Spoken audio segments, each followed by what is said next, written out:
Welcome, everyone, to another episode of Pop Rant Radio, the podcast where two pop culture junkies discuss popular and sometimes not so popular culture. My name is Moss. Good emphasis. I'm one of your hosts, and with me, as always, is my good friend and co-host, Eric. How are you today, sir? Good. I feel like me saying something right there kind of ruins the suspense of you announcing there is another person on this podcast. It's all good. Eric and I, separately, saw Batman v Superman, the Zack Snyder epic. Dawn of Justice. That's the full title. AKA Justice League Part .5. So up top, neither one of us like this movie. In fact, at all. I think it's pretty safe to say that we both despise this movie. Yeah, it was pretty unanimous. So this week, kind of an impromptu thing, we're going to talk about what we thought, what our problems were with the movie, just our thoughts on the train wreck that is Batman v Superman. However, I do think we should start with positives. Okay. Because I do have a couple positives with this. Fire away. So the way I like to think about this movie is occasionally somebody releases like a fan film of Batman online or like a fan Superman film, and they're usually like low production value, whatever. But there's always like these two or three things that you're like, oh, that's an interesting idea, or that's kind of cool. And then there's a bunch of just like mediocre nonsense. Right. This entire movie is, hey, there's like two or three kind of cool things. Like they're like the tiny sapperling of an idea that is crushed beneath the thousands of tons of concrete shit on top of it. Yeah, like I was talking to my girlfriend who I saw it with, that Fantastic Four 2015 is not a good movie, but for me it had like this 15 minutes of just, it goes way off the rails and I loved it. And like I was walking in this movie expecting it to be similar.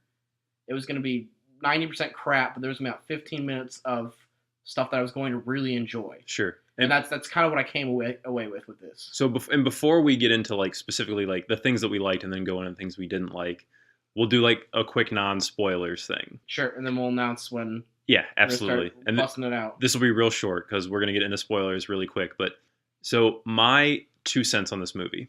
Yep. Is this movie's bad, but it's not just bad. It's incompetent. Yeah. It's kind of funny. I feel like Zack Snyder has, like, you get better every movie you make. I feel like he has progressively gotten worse. Right. Like, we both enjoy, or at least I enjoy 300. I think it's fine. I don't think it's a great movie, but I like it. Yeah, it was really fun to watch. I enjoy Watchmen. Agreed. Again, I don't think it's a great movie. What about Legends of Cthulhu? Everything else after that has just been... What about Sucker Punch? Pretty much horseshit. Sucker Punch was unwatchable. I love how people were like, what were you expecting? You were expecting the Avengers? This is the guy that made Sucker Punch. Right, I get it. And again, we both don't like Man of Steel. We both despise Man of Steel. Right. Man of Steel is like the Godfather in comparison to this movie. Which was shocking. A lot of people are like, if you didn't like Man of Steel, you won't like this. I thought this was going to be better than Man of Steel, but still suffer from the same things. Yeah. No. Not at all. Right. Man of Steel had parts that had heart in it. This film, like, has no heart in parts of it. Again, so, like, this movie, in my opinion, it's bad, it's incompetent, it doesn't have a plot. No, and that's the very first thing I said to you after I saw it. The movie doesn't have a narrative. It doesn't tell a story. Until about an hour 45 in, just something happens, and then we jump on it. Things happen. Like, things happen. It's this happens, then this happens, then this happens, and nothing is particularly connected or strung together in a way that tells a story. It's just, these are scenes. So anyway, that's my kind of summary before we get into spoilers. Yeah, and for me, my biggest thing was just, this film is very, like, divisive on its fan response and everything like that. But for me, it's a bad comic book movie on top of just being a bad film, period. Right. Like, there's so many people out there that are saying, if you don't like this, you're just one of those Oscar crowd guys. Wrong. This movie's, like, of course, action movies don't get enough praise. They're always looked down on as not being artistic like the other films are. But this isn't even good by those standards. Right.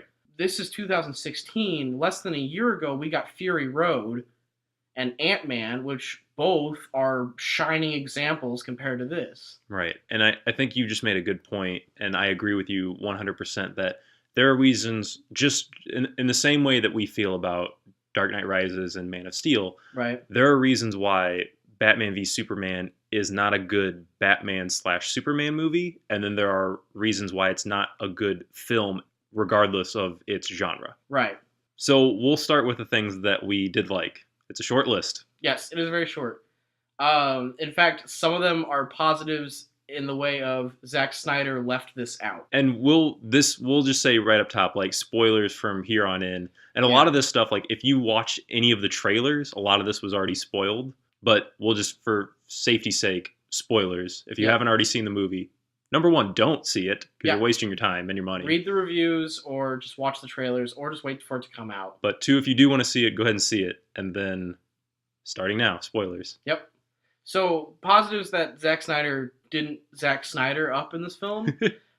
He stopped his crappy zoom-in shit, where he did that all over Man of Steel, where it was a shot, then he zoomed in on it. Yeah, a shot, then he zoomed in on it. There was a couple of those, but it wasn't as nauseating as it was in Man of Steel. They even reused the one where, like, Bruce is in Metropolis and he, like, looks up and they show the zoom-in shot of him and Zod. Like, they reused that shot from Man of Steel. Which is fine. Product placement is still present in this film. It's still obnoxious in this film, but it's not to the same level that Man of Steel was. It's not, like, glued to the bottom of the screen. Nobody says, oh, he works at IHOP, the International House of Pancakes, right next to 7-Eleven across from Sears. Where they sell Coca-Cola and Pepsi products. Right. And Sour Patch Kids. Don't forget the Sour Patch Kids. You can get there in your Jeep. Like, that's how Man of Steel was. Not how this is. There's one weird scene where Jesse Eisenberg's like, do you like Jolly Ranchers? Yeah, that was weird. I was like, okay. It's cherry flavored. And he licks his weird. All right. So things we did like. Right. So those were the two positives that were like positively like of a negative absence. So, and I mentioned the whole like YouTube thing when people do like fan films. So there's a dream sequence. There's lots of dream sequences in this movie. And they are not necessary. There's one dream sequence where Bruce basically imagines this post-apocalyptic world where Superman is now like this dictator and has an army working for him. It's essentially Injustice. If you've seen Injustice, it's the parallel world Superman. Yeah. So it takes place, it's like in the desert, and Batman is in this like brown trench coat, but he's still got his Batman costume underneath, and they're like trying to smuggle in some kryptonite or get a hold of it or whatever. Right. The visuals of that I kind of liked. Yeah, like, it was kind of like it was kind of like the opening scene of Man of Steel, where all on Krypton. Yeah. Where it was weird enough and out there enough where it was almost kind of cool. Right. I didn't like Krypton and Man of Steel. I agree that it was a different design and like that was kind of neat. But anyway, that's a topic for another day. Yeah, the Krypton stuff was weird, but to me it kind of felt like a similar idea. Fair. At least it was different, you know. Right. Whereas in this movie, there's like the post-apocalyptic, you know, quote unquote future dream that Batman's having. And I would really like to see that world as like a short film or as like an Elseworlds story or like what if this happened like an story. animated film kind of deal. Yeah. So I like that concept. That scene's terrible, but I like that idea and just the visual of Batman like in the costume with the trench coat and the sandstorm. That was neat. Yeah, if I could mention something real quick with that, with how I said it's very similar to Injustice, it is actually beat by beat. Like at one point, beat by beat intro to Injustice, where Superman shows up, claims that Batman did something to, we assume, Lois, right, and then rips into his chest. We said spoilers, right? Yeah. Okay, good. 100%. Rips into his chest and like pulls out his spine, presumably. Yeah. That's the intro of Injustice. Yeah. Like, none of that is new. And basically that same thing happens in this movie. Yeah. So cool. Okay, that was a neat idea. I liked that. Right. For me, I actually really like the Man of Steel stuff. Like, the movie opens where Bruce comes to Metropolis. Right. Like, the movie opens with this weird credit sequence, but then the sequence immediately after it is Bruce in a helicopter landing in Metropolis, and, like, you're in Man of Steel now. Yeah, during the events of Man of Steel, it shows things kind of from Bruce's perspective. Like, that was really cool, and I knew from the trailers I thought I would like that quite a bit, and I did. It was really good. It gave you a really good idea of who Bruce Wayne is in this world. I'm going to get into that in a minute. Well, yeah, don't worry, they backstepped that pretty hardcore, but I enjoyed that. And to me, it set up a really good jumping off point for why he doesn't trust Superman. Because we see what he sees. Which they immediately convolute. Oh yeah, and they ruin it. Like, this is, I'm looking at, like, my blinders are on, and I'm looking at this 10-minute segment. I'm not, like, addressing anything else in this film. It works in this idea. Like, if someone who was more adequate at making film looked at this 10-minute segment, they could have made a lot better of a movie. Mm-hmm. And then I did, again, spoilers, when the bomb went off in the Senate hearing or whatever, in the courtroom scene, I was like, I was kind of taken aback by that a little bit. I was like, whoa, that was intense. Took me off. It's kind of wasted because it's, again, surrounded by the concrete slab of crap on top of it. I like the idea of the more like acrobatic ninja-like Batman. Yeah, they called it the Arkham Batman. Yeah, essentially, if you've ever played any of the Arkham Asylum, Arkham City, whatever video games, it was very reminiscent of that. It was very like he's jumping around the room, going from person to person. And again, I thought the idea of that was cool. I did like the Batman costume. I love the short ears. You know that I'm a big fan of the short ears Batman. I'm all about those Kelly Jones ears. So I did 2-foot ears. I did like that. But again, I have problems with it, so we'll get in that. So I'm kind of done with positives as far as I can remember. My other things are kind of small positive. They're kind of small little moments. There's an intro part where we're at I'm not gonna, because we're gonna go into this more detail. Yeah. There's an intro part. There's a setting in a desert, and like the camera shows these people like walking around, and then like in the background you just see like the sky boom for a second, and like this small figure becomes bigger, and it's like Superman like super speeding in. That was kind of cool. That was a really cool way to be like, hey, here's Superman. His powers are fully realized now. Here we go. That was cool. Scene where he catches Lois is cool, and Wonder Woman getting knocked down and then like popping back up with a smile was kind of like, oh, it's Wonder Woman. There we go. Besides that, I might think of something else, but we're gonna have to go dig. If we think of things, we'll just bring them up. So okay. So let's launch into this movie. And I assume that if you're listening to this, you've already seen the movie. So I don't want to like recap the entire plot because there's so little of it in the movie. Right. But essentially, I don't want to go step by step through the plot. Okay, but the whole movie is there's one initial step that I do need to jump on immediately, that the more I thought about it, the more I got pissed. Fire away. Movie opens with the opening credits being Bruce Wayne's origin. Yes. We see his parents. Yeah, Thomas and Martha get shot by Joe Chill. Presumably Joe Chill. Joe Chill. But one of the biggest things they screwed up, which doesn't make any sense, is they get shot in the front of the theater. They're coming out of the front of the theater onto the main street. There's no one outside. There's no taxi cabs. There's nothing. They're on the main street and they get shot. That's bullshit.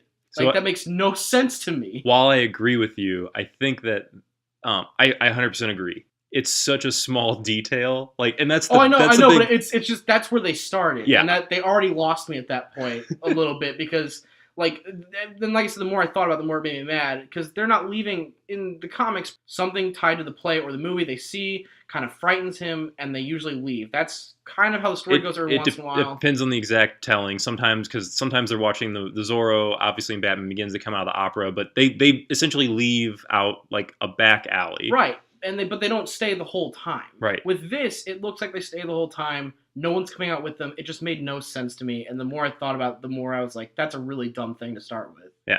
And I think that's indicative of this entire movie. All of the like really small details are kind of fucked up. Yeah. And this is just the first of several. Also, Thomas goes to punch Joe Chill, which... Yeah, Thomas Wayne goes to punch Joe Chill, which I did not like. Shut the hell up. I did. Jeffrey Dean Morgan, I really like Jeffrey Dean Morgan a lot. He's fine. He doesn't do anything in the movie. He doesn't even have a line. Besides I thought get we were shot. at least going to get like a line like a dome. He has one line. Martha. Oh, yeah. Which we'll get into. Which is just tacky 50s. It's so bad. It's so bad. It's so bad. The whole plot of the movie, Lex Luthor... What plot? Right. The problem is like this is the entire thing. Lex Luthor is trying to import some kryptonite that's found somewhere in the Indian Ocean. Which was a really jarring scene. They find some kryptonite. Lex Luthor's trying to import it into the United States, into Metropolis. Right. Okay. Batman doesn't like Superman because he blames Superman for all the destruction in Metropolis 2 years prior, because the movie takes place roughly 2 years later. Yeah, I think it's like 18 months is what it They say 18 months, and then they say 2 years, and it's whatever. It doesn't matter.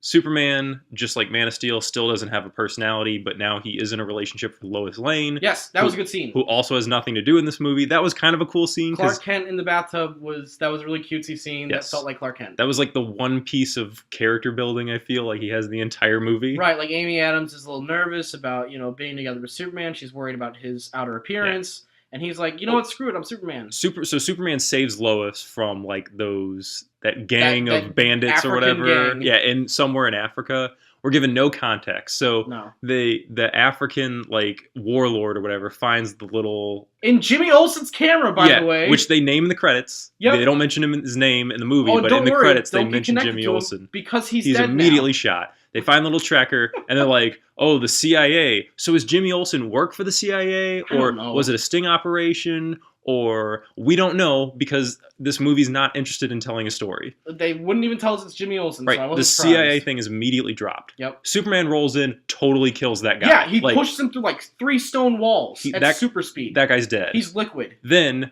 it's like, oh, Superman killed all these people, even though they have bullet holes in their head. Right. Because as we find out, the mercenary dudes that kidnapped Lois and was doing all this stuff was hired by Lex Luthor.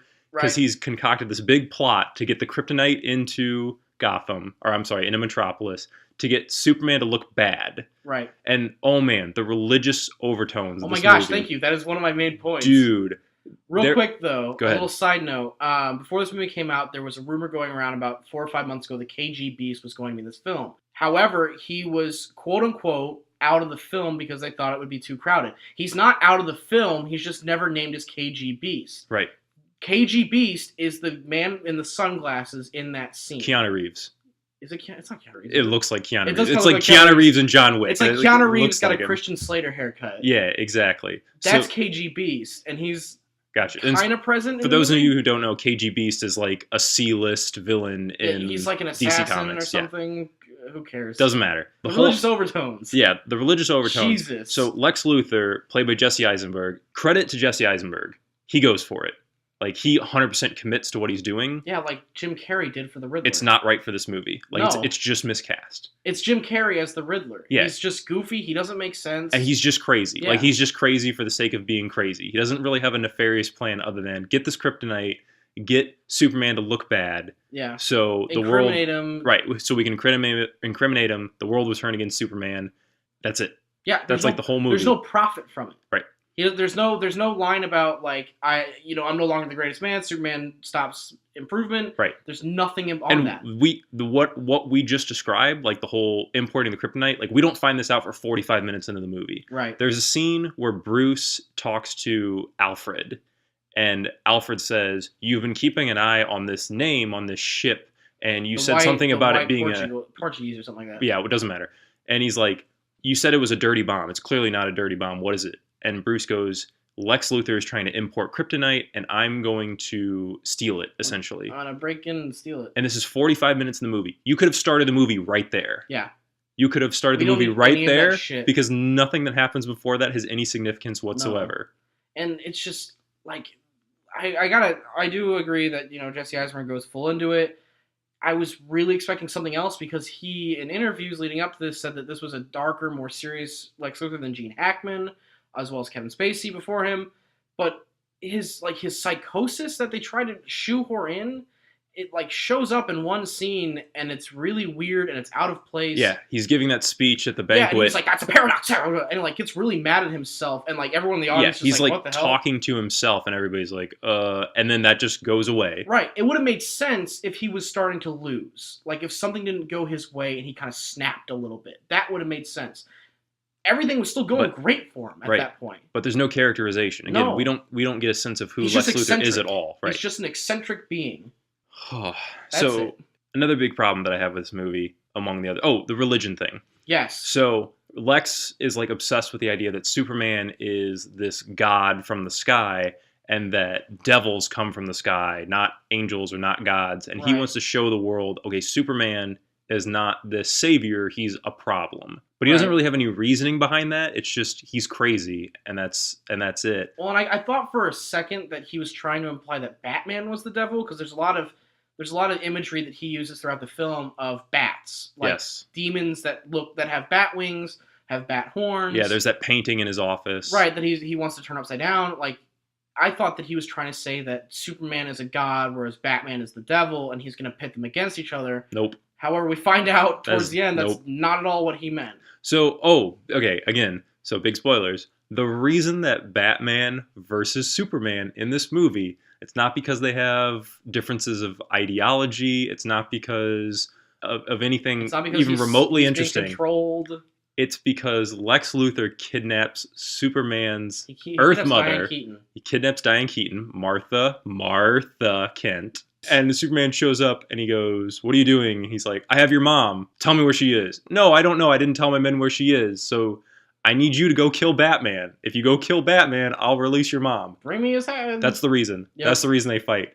And Superman goes to Gotham City, which, by the way, is a sister city to Metropolis in this movie. They are right across the river, which, okay, you can do that. It's fine if you want to say Gotham and Metropolis are next to each other, but you have to tell us that. Right. They never established that in the movie, the only ever. establishment you get is a shot from Metropolis, a shot of another city in the distance with the bat signal in the sky. So you kind of have to link 2 and 2 and go, that's Gotham. The only reason I knew that they were sister cities is because I had read that before I saw this movie. Which makes zero sense in the... I'm just going to be really kind of off topic and nerdy of it, or economical. Doesn't matter. The economy of Gotham would not be as bad as it is if it was that close to Metropolis. It would not happen. So the whole idea is that Metropolis is kind of like New York City. Right, and Gotham's more like Detroit or Chicago. Yeah, it's like this kind of rundown. Whatever. Like, again, you can change things. That's fine. But you have to tell us what's going on, which this movie never does with anything. You never have a clear sense of the overarching events that are happening. It's just a scene happens, and then a scene happens, and then a scene happens. So Lex Luthor pits Superman against Batman by taking control of Mom, which is what we talked about a little bit ago. Superman literally shows up and goes, "Hey, I need to talk to you." And Bruce like throws one thing on him. He's like, "Okay, I'm done talking. Now I'm gonna beat the shit out of you." All Superman has to do is be like, "Hey, I'm not gonna walk towards you threateningly like I did. Right. I'm just gonna stop and say, 'Hey, they kidnapped my mom, and I don't want to fight you. Let's work together.'" Nope. They have to like. He gives him like one chance to not do anything, and then as soon as he like does the gun thing and the sonic thing from the ground, Superman's just like, "Okay, we're gonna fight now." They have immediately. They've written a scenario. They've like contrived this scenario that doesn't allow them to talk. Like they have to bend over backwards to show that these two characters can't talk to each other. Right. It's terrible. It's jarring. It's so bad. And then the fight lasts for like maybe 10 minutes.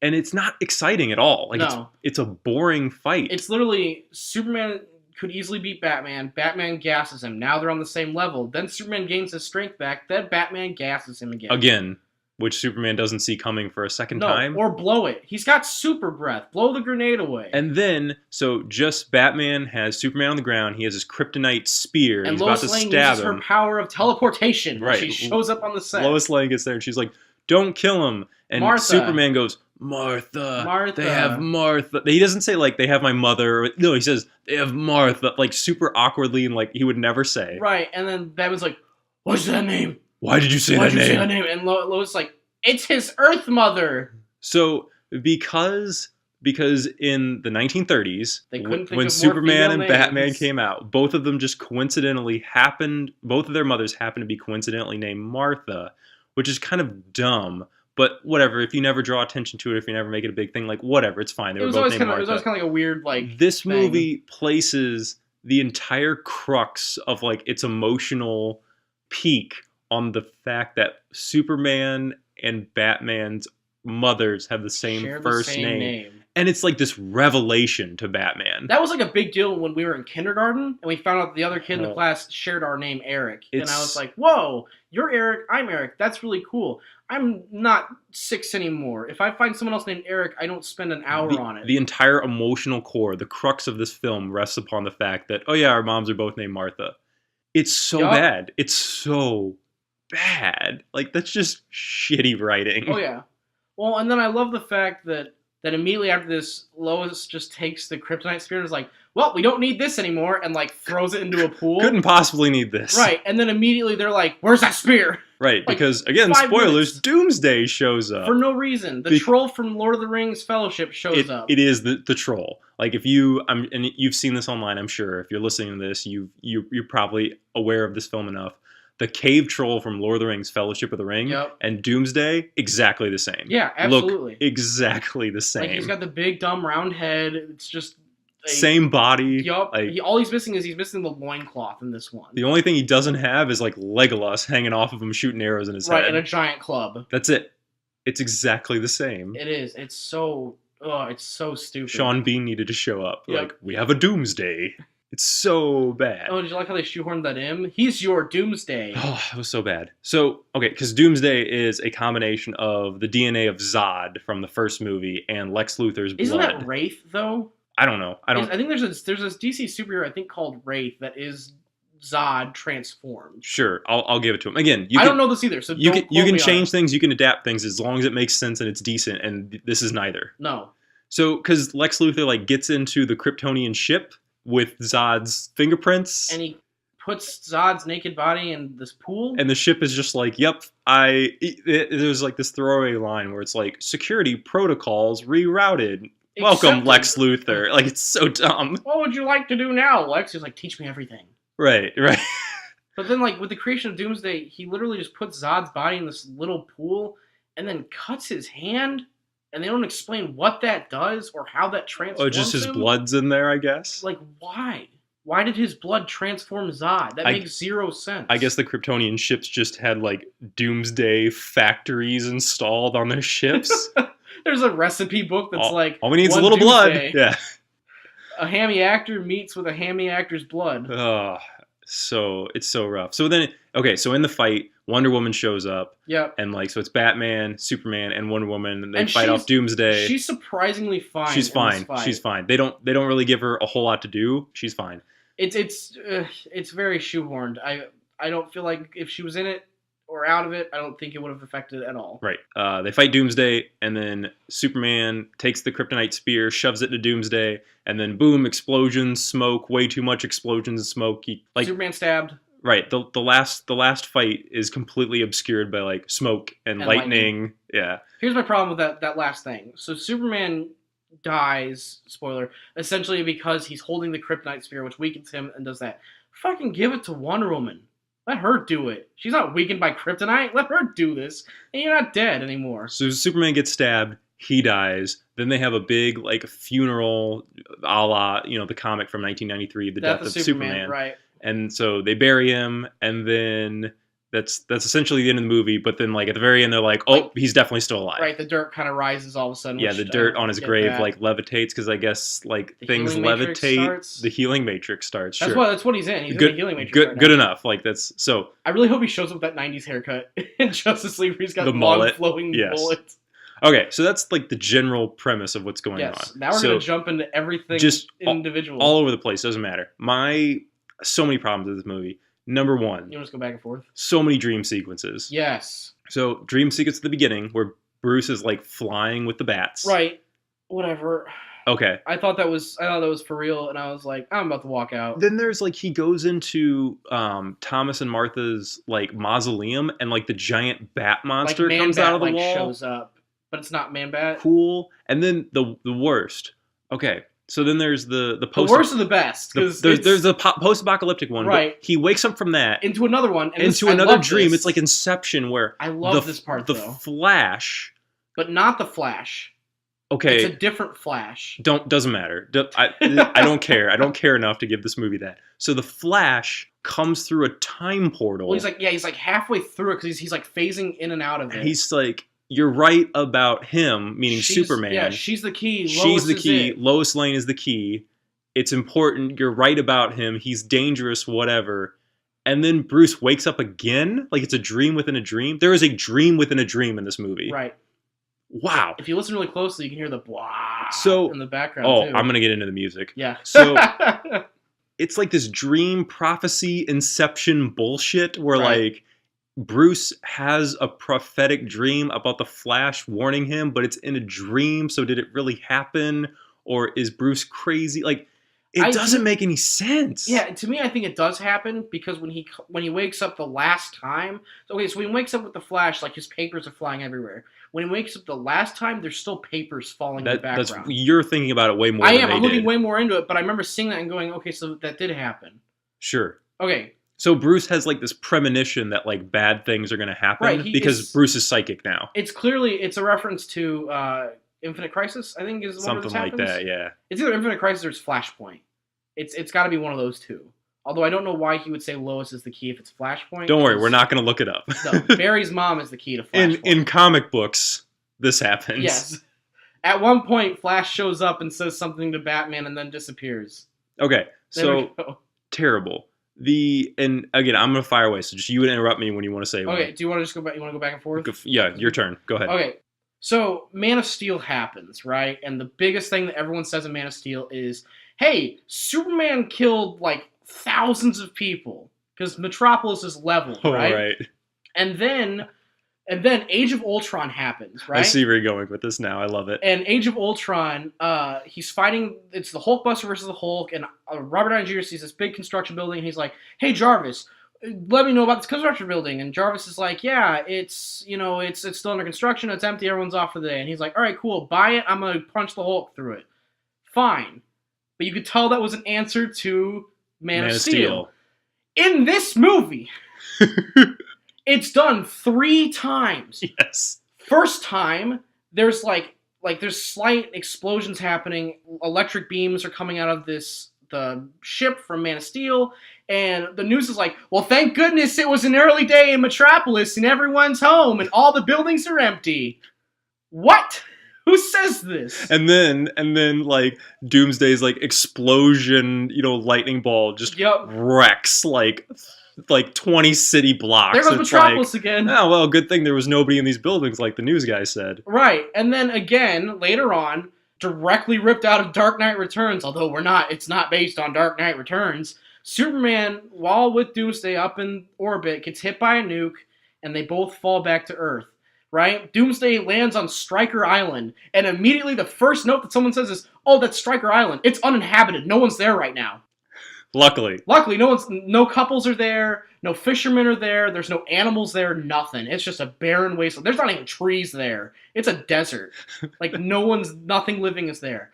Then, happens in 3's little cherry on top, that Batman's like, "I gotta take him to the docks, the pier. Yeah. Because the docks are closed and no one's there." No one's at the docks, Batman. Did you scan it first, or are you just guessing? Teens aren't making out there. There's not a kid skateboarding around. There's not even a gang hanging out. They're empty. Okay, so I call this my Arkham rule. Because Arkham Asylum, Batman is in Arkham Asylum. Everyone in there is bad. Cool, got it. Arkham City comes out. Now we're in the city. Okay, well, we don't want Batman punching up civilians, so let's say they wall off part of the city and it's just a bigger jail. Fine. Arkham Origins comes out. Oh, scary blizzard. No one leave your house. So there's no civilians again. Arkham Knight comes out, and Arkham Knight Scarecrow goes, "Gotham, abandon your city." So literally everyone abandons the city except for the criminals. You cannot do this. Just don't have them wreck a building. This is called lazy screenwriting. Absolutely. It's so bullshit.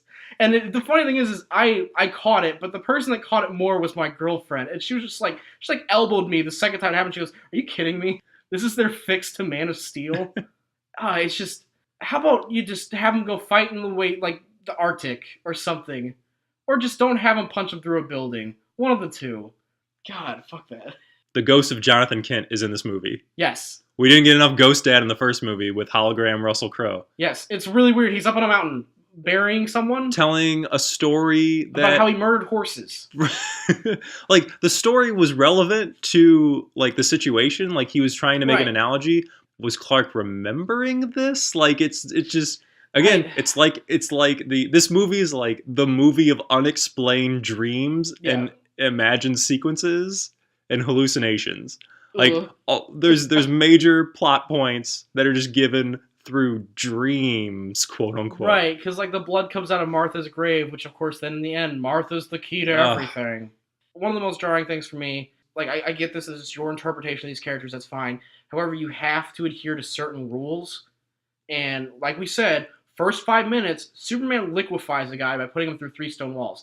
Later on in the film, Batman just openly murders people. So again, this is what we were talking about, where there's problems with the movie just in general of it being a film, and there's problems with it being a movie about these DC comic book characters. Yeah. This is huge.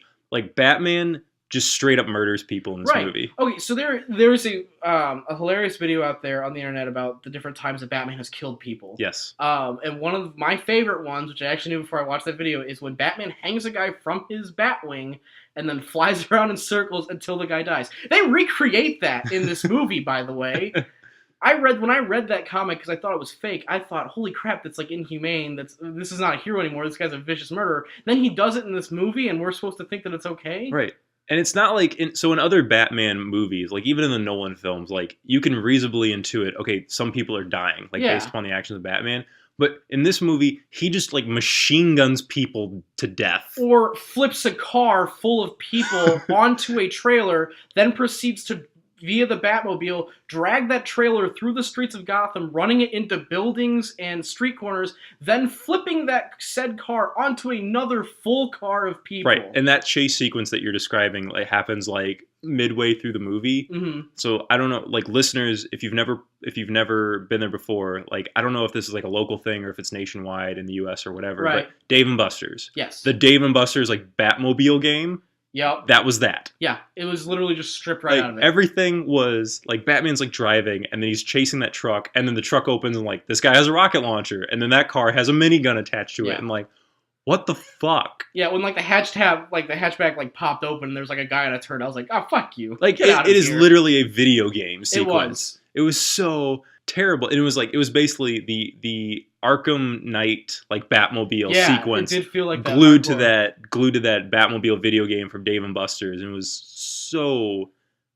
rough. And it was there was things happening, but it wasn't exciting because you were just completely disconnected. Like it looks fake as shit. Oh yeah, the CG is surprisingly bad at times in this film. And it's very surprising for it being a 2016 film. I mean, there's a part where he's like going through an abandoned boatyard when you're supposed to think that, oh no, the Batmobile is decommissioned. He's going through this boatyard and he ends up inside this small wooden boat. And like that whole part leading up to that, like he's like crashing through boats. It literally looked like it was ripped from like an Xbox 360 game. So also, nobody has a personality in this movie. Nope. No one has any character traits. A little bit of Bruce Wayne here and there. I'll give you a little bit, but it's like... It's one scene. Yeah. Everything is so rough. Again, Superman wasn't given a personality in Man of Steel. And that continues here. Henry Cavill, I'm sure he's a fine actor, but you wouldn't know it because they don't give him anything to do in these two movies. No, go watch Man from U.N.C.L.E. and that's how Superman should be. Like, the screenplay is just atrocious for this film.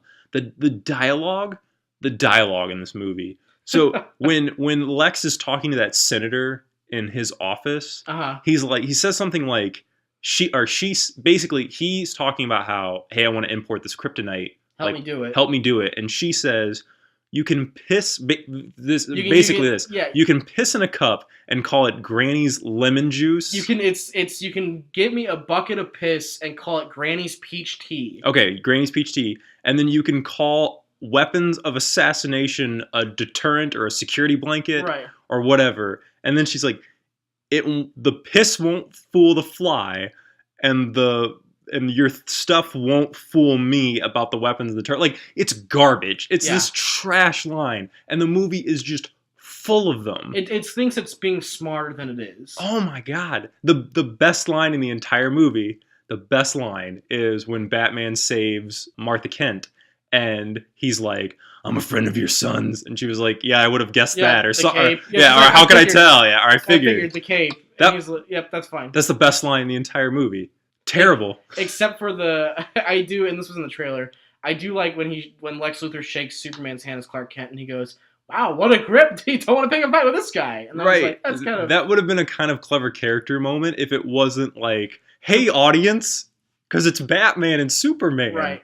Like, it's just bringing people together. Everything is... There's no subtext. It's just all, like, bold text across the screen. Zack Snyder does not understand subtlety. Like, that is not a word in his vocabulary. I'm surprised he doesn't have giant flashing lights in that scene pointing down to both of them that say Batman and the other one says Superman. Bing, bing, bing, bing, bing, bing. Don't forget, audience, this is them. Oh, so another big thing that, and again, I know I'm taking all of this, so feel free to jump in. No, that's fine. I'm gonna jump in with something a little bit here. Okay. Anyways. The whole like marketing play of this movie is Batman's gonna fight Superman. Right. Okay.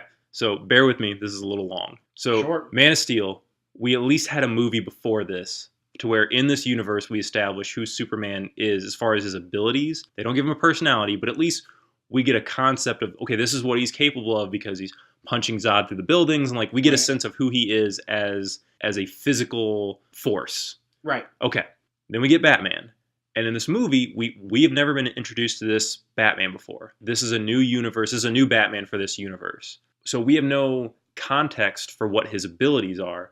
We're given lip service to the fact that he's been Batman for a while. He's been Batman for like 20 years. Yeah, I think he says 20 years. Yeah, Alfred says 20 years. Which, by the way... 20 years of crime fighting, what does that got? Yes, Jeremy Irons as Alfred, I'm on board with. Like, that was cool. He's in the movie for like 30 seconds. Yeah, he kind of leaves about halfway through. I think he has like maybe 4 or 5 minutes of screen time total. I like him. Yeah, my worry is the last line that he says is directly ripped out of Dark Knight Returns, and in Dark Knight Returns, the line that he says when he quits being his butler and he leaves and Bruce is on his own. Right. And that is the line of, with all the wine you're drinking, I wonder if the next Waynes will have an empty wine cellar.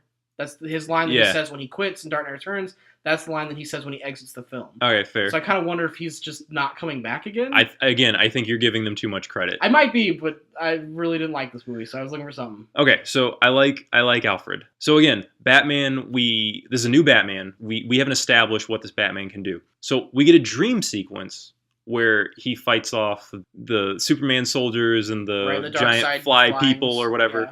That's it. Then we have the fight with Superman. We are given no context for what Batman's abilities are. Right. So when the fight happens, we don't care, not only because we don't care about these characters because they don't have personalities, but we don't even understand the stakes. Like, we don't understand the challenge that Superman presents to Batman, and vice versa. We don't know what the difference is between these two strengths. We don't know what the stakes are. Yeah. So, like, take some really simple examples. I have 2 of them. Star Wars, A New Hope. Obi-Wan Kenobi.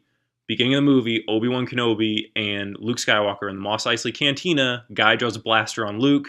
Obi-Wan cuts his hand off with a lightsaber. Yep. So as an audience, we're given like, okay, Obi-Wan has this lightsaber. It's very powerful. He knows what he's doing with it. He has some sort of physical prowess. He's quick on his feet. Yes. He's able to think in a good... Yeah, he can react quickly to the situation. Cool. We get his skills. So later on in the movie, when he has to fight Darth Vader, we've seen Vader like using the Force to choke the dude in the council meeting on the Death Star. Like, we understand the power level of these 2 characters, so when they fight, we're invested. Right. We get it.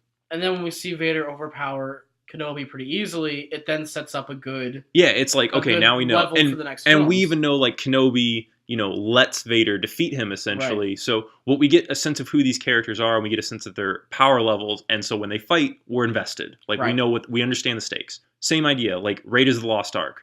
We see Indiana Jones. He's running away from the giant barrel. He's running away from the giant boulder. This isn't Donkey Kong.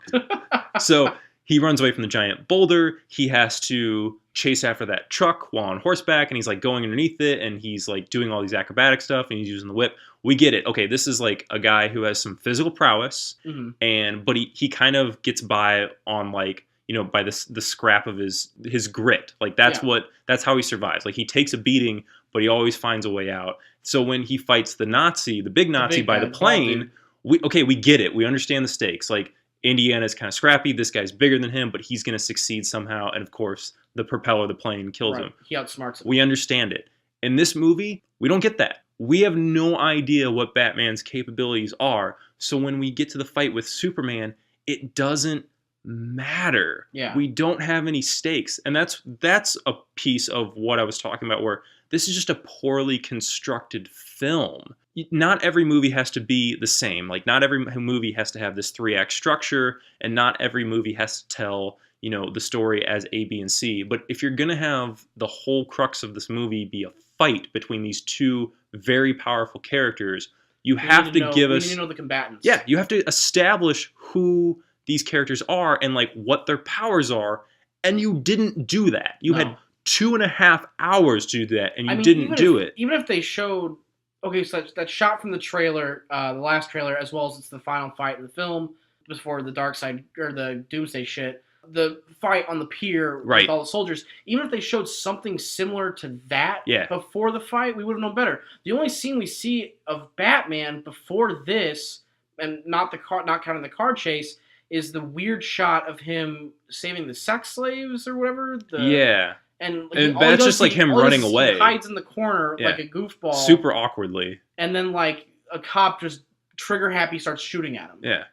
That scene was horrible, but... Right, and so that's all we get from you would think that scene that you see in the trailer where he's like taking all the guys out Arkham Knight style, right? Like you would think that would be towards the beginning of the movie because we would get to see like, oh, this is Batman. Like he's at the top of his game. Like this is his physical prowess. So we have expectations to when we get to the Superman fight. Like, okay, this is what's going on. That scene happens after the Superman fight. That's in the last 30 minutes of the movie. What the fuck? Yeah, we get no eye into what he's doing. Something that really kind of I knew was going to happen eventually going into it because people were talking about it and blowing it up out of proportion leading up to it. Clearly, it's supposed to be setting up the Justice League. Yes. At one point, and to me, it's embarrassing. Like, it beats Amazing Spider-Man 2. Yes, absolutely. Everyone gave Amazing Spider-Man 2 shit for doing the weird vault crap. Which it does, and it beats Age of Ultron. Like, Age of Ultron also had this kind of crap. Right, with, like, Thor going and doing this, and Cap saying, I gotta do this. Batman v Superman, like, destroys it. It takes the cake. Not close. Like, okay, so it's, like I said, it's embarrassing. Wonder Woman is, like laying on a bed, looking over Lex Luthor files, which, by the way, have the comic book symbol... Right. On each folder? Like Lex Luthor's crew decided to like they named them. Like Lex Luthor's crew named these people. Like the one that doesn't make any sense to me. And developed logos. Like hired a graphic artist to develop a logo. Like, okay, Flash is one thing because he actually has the lightning bolt on his chest. That's fine. Aquaman, maybe he might have it on his belt. We don't see it close enough to know. Cyborg... It's like the copyright symbol. Yeah, it's like the C. We don't even know if he's called Cyborg yet. We just know his name's Fisher. Like, that's it. Period. Nothing else. And then she literally, like, click on this file, and it plays a short little 6-second video. Oh, okay. Click on this file. Ooh, another 6-second video. Click on this file. Oh, another 6-second video. The movie literally stops dead in its tracks to play a trailer, essentially, for a Justice League movie. There's no point in it. This should be a deleted scene or a bonus feature on the fucking Blu-ray. This shouldn't be in the movie because this is before the main fight between Batman and Superman, but it's like right before it. Like it's leading up to it, and then we come to a grinding halt where Wonder Woman goes on her laptop for an hour. It's so rough, and it's just some of the shots are cool, but it's still like what? And even like so, the Flash is the Flash, the Aquaman is Aquaman, and then like. Cyborg scene is like this weird sci-fi scene that comes out of nowhere where we see Cyborg's body being made by the Mother Box, which if you're a comic book fan, you might know what that is, or you might not, and if you're just a moviegoer, you're fucked. It's just a bunch of crazy shit. Right. It was so weird. It's sloppy. Because I heard that we see 3 new members by the end of the film, and I thought, okay, we got that fucking weird scene with the Flash. That's one down. I was kind of thinking there'd be a shot of like a newspaper article that was going to say like I can't remember his name. I can't remember Cyborg's name. I think it's Fish. Is it Fisher? I don't know. That might be the actor's name. I don't care. Cyborg gets in an accident and he needs to be the doctor's going to take care of him. Like I thought we'd see like a newspaper article or like a news. Oh, you mean something subtle? Right, not something in your face. Here it is. Good luck. And I thought the only one we would see in person as the superhero would be Aquaman towards the end as a stinger. I really thought that Aquaman was going to bring the kryptonite spear back up to Lois. Like I was waiting for that. That would have been hilarious. Like I would have loved that. And like he just like winks at the camera and goes back down. That'd been amazing. I was super waiting for that to happen. But it's so I was confused beyond all belief that this was here. I almost was hoping that she wouldn't open the files and it would just be here's these 4 things. Oh wow. Close. Like I was kind of hoping it would stop there, but no, they go full throttle, and it's bad. That'd be great. There's need to be an extended cut where there's like another file and it's like Martian Manhunter. There's another file and it's like Blue Beetle, and there's another file it's Green Lantern and Booster Gold and it just keeps going. It just keeps going and going and going. And it has to keep on cutting back to the same like reaction shot of Wonder Woman, like click, for just like 45 minutes. Right. It just keeps going. Oh, it was so stupid. It was real rough. Small things. Just I think that going back to like there's reasons why this is like a bad Batman Superman movie. Right. The characterizations of the 2 main characters They're not close. Like if you are at all familiar with these characters from like a comic book perspective, or even like the animated series, like the cartoons or whatever, or even previous films, these versions of these characters, like the Batman in this movie, again, like we talked about, like just straight up murders people. Yeah. He shoots people. He uses guns. Yeah, I think there's like 2 scenes in this film where he doesn't have a gun in his hand. He drinks alcohol. Yup. Like that's a big Batman no-no. Like, right, it's always ginger ale. He even makes the joke that it's always ginger ale. I mean, just again, and I understand that it's to make money. I get that. But take that out of the equation. If you're going to use the license of these characters, why use them if you're just going to ignore everything that people like about them? Right. And you can't just slap a sticker on it that says, "Oh, this is my interpretation." You can't do that. Then go write your own characters. You can't take beloved characters and uproot their moral code and just throw it out the window. And again, you can, and we have an episode upcoming specifically on like adaptation, and where we talk about like you can change things. It's okay to change things, but if you're just going to throw out all of the source material and basically just have the name Batman with the costume, and the symbol and the car, why? Like what? Then just. You're missing the point entirely. Like Batman, and I'm not saying that there aren't examples in the comics and the movies and things where, people have died at his hand, but in general, Batman's code is he doesn't kill people. Right, especially not just openly with malicious intent. Right. Like he just straight up shoots people in this movie with guns. I mean, there are examples in the comics when he kills people, but it usually weighs really heavy on him. You literally at the beginning of this movie showed his parents getting shot with a gun. Yep. The whole point of Batman is that he doesn't use guns because they're weak. Because they're for criminals and they take lives and they murdered his fucking parents. Right. And I know, and we're going to talk about this more on a future episode as well. In Batman Beyond, the very first episode, we see an older Batman having trouble fighting off criminals, and what he ends up having to do is he ends up grabbing one of their guns and pointing it at them. Not firing it, but pointing it at them, scaring them off, and they run away. And he gets pissed for having to do this. He is ashamed and disappointed in himself so much that that's one of like the things that causes him to stop being Batman in his old age. Right. And it's so great. Because it's fantastic. That's who he is. He does not use guns. He does not kill. Those are like the 2 biggest things. I mean, even to go back to Dark Knight, that's one of my favorite lines from the Joker is, "I know you got one rule, and that's the one you got to break." And it's like, I love it. That's it. That's his rule. That's the point. And I'm going to go on a little tangent here for that. The reason why Joker says that's the rule you're going to have to break if you want to save them, the rule that he's talking about is another kind of smaller rule that Batman has, and that is that Batman will 9 times out of 10 not allow people to die. Right. Like, I don't remember who was talking about it, but I remember hearing someone talk about I think it's from Batman Returns, I think, is when he's in a Batmobile and someone shoots a rocket at him and he swerves out of the way and it hits a goon car behind him and it blows up and they all die. It kills, he allows the rocket to miss him. Oh, maybe it's like Batman Returns I think it's one of the 80s, one of the older ones. It's one of the 80s, 90s ones. Okay. But it kills people. That's not what he would do in the comic version of Batman. What he would have done is he would have had it hit the Batmobile, he would have ejected, because he doesn't kill, but he also doesn't allow people to die. As much as possible. He can stop it. Right. And there's several scenes in this movie where he allows people to openly die. Some guy comes at him with a grenade, and he just kicks it out of the hand, then throws the guy towards it.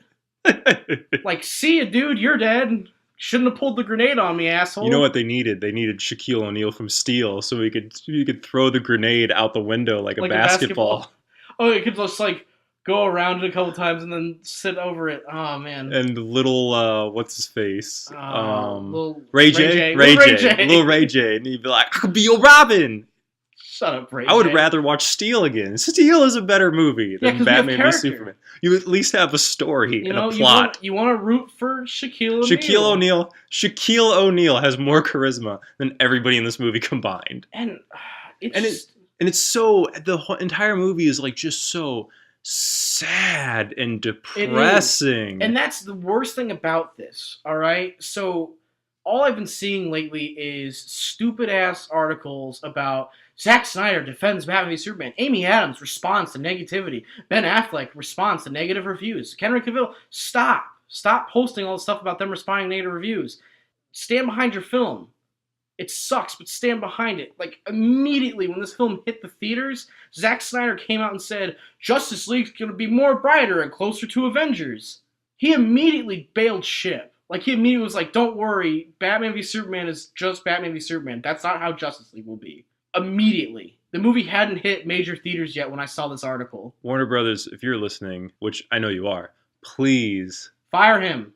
Don't ever hire Zack Snyder to ever direct another film. He's an embarrassment to directing. Maybe he's a nice guy. I don't know. And like, have I ever directed a movie before? No, I never have. I've never made a movie, but objectively, this is not the way you make a movie. No, look at his last like 4 attempts. And they all have like the same jokes, same references, same everything in them, and they're all just bad. Ugh, he's not good at what he does. And the fact that he's tied on to, I think, the next 2 Justice League films, that's terrifying. I think that will change. I think it will too after this reception. It has to. I mean, I think at the time of this recording, I think Batman v Superman is sitting at like 29% on Rotten Tomatoes. Yeah, I know it went down a little bit, even more on top of what it was at to start with. And that's from the critics' perspective. Audiences, I saw it as high as like 79% or something. Like, whatever. People are going to like this movie because there's explosions. And it's DC fanboys defending it. And that's a big problem that just people need to shut the hell up about and understand. If we don't like this film, that doesn't make us a Marvel fan. It goes... Go ahead, I'm sorry. If we don't like this film, it doesn't make us an Oscars-only fan. We can not like a movie and still have the credentials to have an opinion on it. This is a bad movie. It's a bad comic book movie.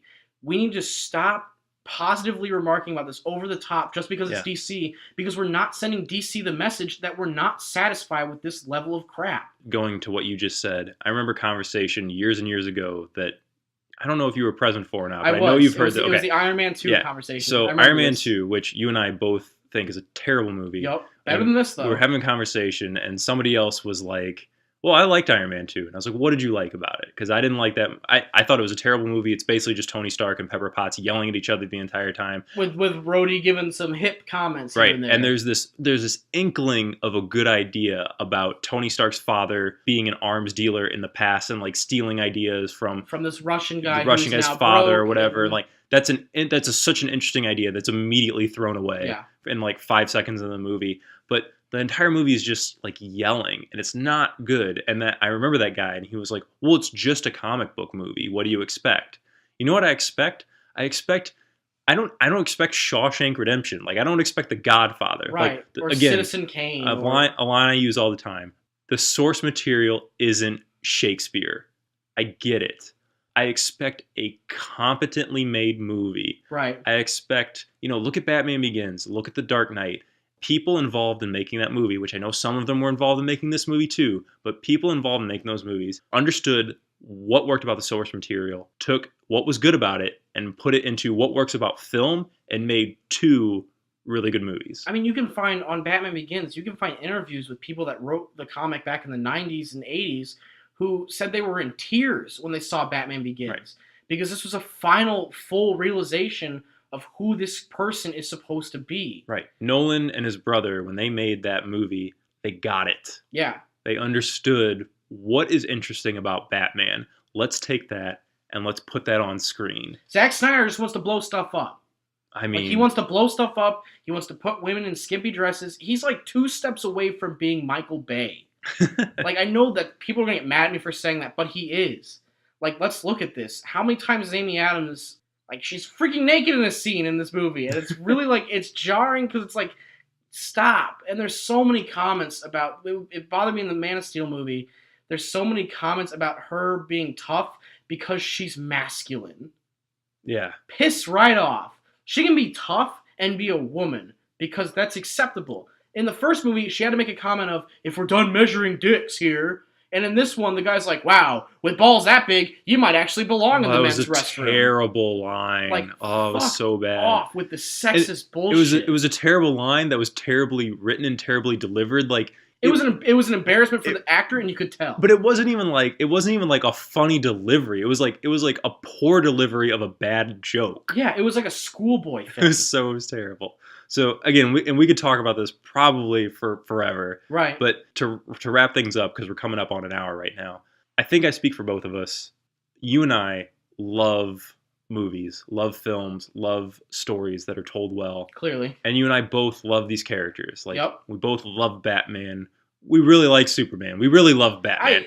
I would probably say I love Superman. I love Superman, but like Batman is our Batman boy. is the heart and soul. That's the thing that like kind of got us into being interested in comics. Not that either one of us are like huge comic book buffs, but like Batman that's our jam. Yeah.